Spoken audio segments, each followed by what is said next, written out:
I know what some of you guys are thinking right now. Could tomorrow be the perfect time to play against this Liverpool team at home? They've lost their last 2 games on the bounce. They got deservedly beaten by Crystal Palace and then also kicked their asses in the Champions League. They don't have Alisson, their best keeper. There's no Kelleher as backup, and we know what this keeper's done to us over the years. Ekitike doubts Rana's fitness, touch and go. Same thing for Chiesa, and their depth is looking a little bit light at this point in time. Could this be the perfect time to take on Liverpool before the international break? Listen, if you're feeling this way, you're a real fan. Yeah, you're a real proper fan, yeah, because I don't know, man. I would feel this way if we had one thing in our favor right now, and that was fitness. We have injuries to key players. No, Cole Palmer's a massive loss. I think we're all kind of realizing what a Cole Palmerless Chelsea team is like without this guy between the lines. And it's finishing too. But on top of that, it's the fitness. Irrespective of the injuries we have, many of our key guys now, they're in that red zone. We've seen Enzo Maresca tell these international coaches, maybe have second thoughts about taking these guys with you to international break, because a lot of these guys aren't fully fit and a lot of these guys need a break. We know that many of these guys have been taking injections just to play games. And I respect these guys. Now that we have more information, now there's more context, I can kind of recontextualize the performances a bit, because some of these guys have been feeling it, but they've still been doing their best to help us get these points. So I got to respect the efforts from these lot, yeah? But honestly, man, I feel like it's a bit touch and go for me. I don't know how to really feel. I hope that there's one more big performance in these guys before international break where they can get a few days off to really rest and recover. You'd imagine that during international break, Maresca will focus on many recovery sessions to get these guys back to speed. And hopefully more players are going to be fit and firing after the break, because we know Cole Palmer comes back then. But at the same time, you know, when you play against teams like Liverpool, you have to give it your all. And for us right now, getting that win before international break would be massive for us. Huge for us, for the confidence that we need, for the confidence in the fan base, and also for pride reasons. I mean, we can't forget last season when we beat these guys at home, 3-1 win, and yeah, it was a big performance. One of the best performances that we've seen under Enzo Maresca. And we thoroughly deserved the win. I mean, 3-1 win. And our record at home against Liverpool hasn't been as terrible. There's been many draws. It's always been a very tight encounter, right? But there is this one little slight thing that gives me maybe a little bit of optimism. And that's the fact that I feel like this Liverpool team, as I predicted, they're looking maybe a bit tactically weaker compared to last season. I feel like they really benefited from the creativity of Alexander-Arnold, because no one really plays the right back role like he does. That could allow them to use 3 workhorses in midfield. And you know what? Alexander-Arnold could just play a pass from 70 yards on a dime to find a forward. And Liverpool just gained these advantages due to that type of quality that they just don't have at the moment. On top of that, they're trying to do things to introduce Verts into the team, and they're still trying to figure out plans for how to introduce Isak and Ekitike. At the moment, you're seeing a Liverpool team that are really susceptible to transitional play. Really susceptible to this type of tactic. The pacing behind, how you're able to now get out their defense 1v1. The space left behind by their fullbacks. The way that the high line isn't as perfect as it used to be. They have many qualities that we can't forget. But tactically, Slot is still trying to find the perfect balance to be able to really fully unlock this Liverpool team. So the question for us is going to be, are we going to have the key to unlock these doors and find solutions against Liverpool? So my friends, get ready for the big preview tomorrow. I'm going to go through my predicted lineups and of course some of the key points from Maresca's press conference. So I hope you guys enjoy. Sit back, relax, and let's break down and discuss what to expect tomorrow.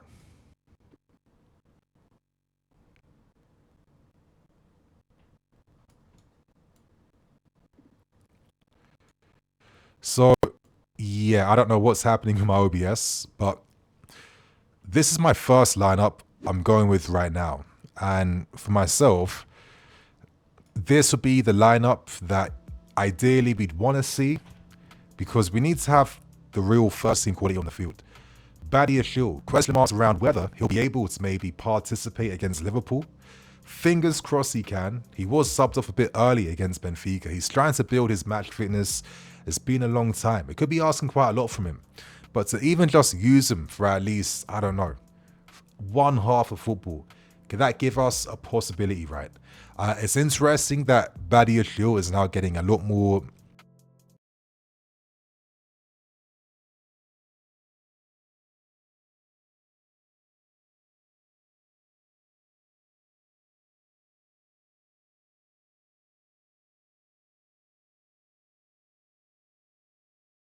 recognition now and appreciation compared to times that he was fit and was in the squad, was in the team. And it was just constant question marks around him from the fan base. But listen, the guy is an elegant player. He's a top ball progressor. And as I keep saying, this season's a massive, massive opportunity for him now to really just take hold of his Chelsea career. It really is that simple. For those reasons, I've gone for Achimpong on the right hand side and Cucurella on the left. I think in a game like this, I want Cucurella to be in that back three, because he'll have that job of going 1v1 and being proactive against Salah. I don't want him getting caught up the fields playing in an inverted role. I don't think that's needed. I really don't think that's needed. Instead, with this back three, you've got Badia as that central centre-back, Cucurella on the left and Achimpong on the right. And at least with these two guys, they have the pace and they have that lateral defending on point. Yeah, they can defend on the ground. Sometimes that Liverpool isolate one of their wingers or attacking players, we have at least the physicality to match him, close the spaces down, and at least cause some, issues for their wingers. And I think on paper, the balance between just tactical intelligence, progressive play, height aerially as well, I think that's the best balanced one. Now, you're seeing something interesting. I'm using James in midfield with Moises Caicedo. In a game like this, I think Esteval needs that license to be able to come inside. When Esteval starts on the right and comes inside, the guy is a menace. The guy is a problem. He speeds our play up. He's added so many things to our game and he's allowed that license to come in. And I think for that reason, it has to be Malo Gusto that is then able to make those overlapping runs, able to make those third man runs in behind to target those vacated spaces. So as you can see, we have that 3+2 base. Esteval's coming inside alongside Enzo Fernandez. And Malo Gusto isn't really holding a winger position, but he can arrive in that winger space. I think Neto then makes sense on the left-hand side. Personally, I think he looks... Actually, I don't even know, if I'm being honest with you, but I've always just had this hunch that he looks maybe better on the left-hand side. His game makes a bit more sense when he can be direct in that manner.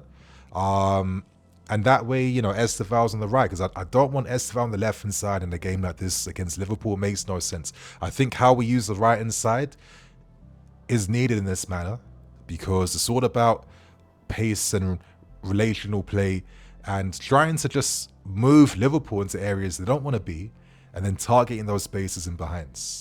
Obviously, Joao Pedro, our only available striker, speaks for himself, and he'd be tasked with constantly withdrawing from play to bait out Liverpool defenders and just movement. A lot of times we don't appreciate the movement from strikers because we only focus on on-ball actions.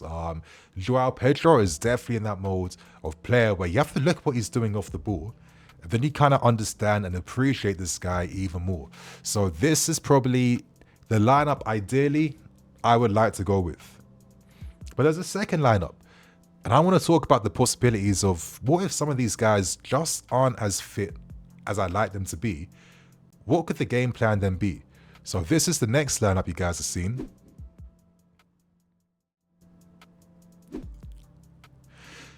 And I'm doing things different. You're seeing a bit of madness right now. You're seeing Pedro Neto up front. You're seeing Esteval, Garnacho, a midfield three, Lavia, Caicedo, Enzo, and a defense Hato, Achimpong together, Reece James, Kukurea, and obviously Sanchez in goal. Now, maybe there's a possibility we see this if certain players aren't fully up to speed. We know that there are some reservations potentially, even around Joao Pedro. You know, he's been told not to go to the Brazil national team squad for this very reason, because he's burning out right now. He's playing too much because he has to. He's the only guy that we have right now. So what if there's a possibility that he just isn't ready to start the game? For those reasons, I'm going for Pedro Neto up front if that happens. Not Tyree George. I think with Neto, he actually looked pretty promising playing as that striker because he has the pace. I thought his movement was actually really good in those cameos he played up front. And also he has the physicality and strength as well. I think the idea I get from this type of system, though, isn't to dominate possession. It's to play transitionally. And having Esteval, having Garnacho playing as like inside forwards with Pedro Neto playing as that advanced forward, because he never played false nine. I always hate that every time you see a winger or an attacking mid playing up front, it equals that he's a false nine. No, you're only a false nine if you're withdrawing from the ball, if you're coming deeper. Yeah, he ain't going to be doing anything like that. But it's purely about strategically giving Liverpool possession, because we want to hurt them in the spaces and zones that many teams have been profiting from. I'm getting a lot of inspiration for this particular lineup from Crystal Palace's performance against them. And I think maybe we could do similar things. For those reasons, it would have to be the big boys in midfield, straight midfield three. Straight midfield three. And there's a reason for this actually, because we have been saying some interesting things in terms of how we're building up at the moment. Maresca realizes we don't have Levi Colwill. He hasn't been able to turn towards Badiashile as much. So he's actually introduced more of like a 2+3 build-up. And the idea is basically this. In the 2+3, think of the midfield three. The guy in the middle of the midfield can be that auxiliary player that's receiving from the defense. He can even push into the defense to make a makeshift back through when he needs to. I'm guessing that will probably be Romeo Lavia if that's the case, if he's playing in this particular lineup. That way, it takes away a lot of progressive responsibilities from the defense. And the other bonus is, it then allows the defense then to perform more lateral defending. And when I say lateral defending, think about how a defender is tracking a winger or closing a winger down, or can, you know, defend wide and doesn't look clumsy, doesn't look like Maguire or Disassi or just some clumsy klutz that is getting exposed and can't do niche, yeah? That's what that structure potentially allows for. And then that way, you're getting progressive options then from either Enzo or Moises coming inside, or most importantly, an additional build-up player in either one of the fullbacks in Kukurea or Reece James. So it's not really a classic 4-3-3, but off the ball, it has some of those principles. And I can just see how strong we could be in a 4-5-1 of that midfield three breaking play up, winning it back, and then quickly releasing our fast-paced attacking behind. I feel like Esteval, he has to play. He can't be coming off the bench. He can't be playing out of position. He has to play on the right-hand side. He's been waiting to cook a team now. And I just think like every time he's been on the field, this kid, you've seen his willingness to take his man on. He adds this injection, this spark of possibility into the team out from nowhere. He goes on those impossible mazy runs that only he can perform and he can pull off. And Liverpool have been very susceptible to this type of player this season. Yeah, very susceptible to that. So if this is the lineup we have to use, because there's injuries to certain guys, you know, Badia isn't ready. Joao Pedro isn't ready too. It can't be Tyree George. You'll get eaten alive by Konate and Van Dijk. Eaten alive, and it will just ruin any plans we have. It would have to be Pedro Neto playing that advanced forward role, running, trying to drag that Liverpool defensive shape, making diagonal runs, yeah, lateral runs, getting onto balls, getting onto counter-attacks, and he's getting quickly supported by Garnacho and Esteval. And then to support that type of attack, it has to be a straight midfield three. Maybe there's no Romeo Lavia and it's Reece James, but personally, I feel like You know, Reece has been top in midfield at times, but I think when it comes to like the top teams, the very best teams, we saw this against Bayern Munich too. He's just not a midfield player for that type of level of game. He looks a bit lost sometimes. He can be dragged out a bit when it's a bit end to end and he got to constantly move and be on your toes. It's a bit too much. Let's help the defense play out. Reece James has to be at the back so he can go up against this man as well, yeah? Because Isak will be drifting down that left-hand side, believe me.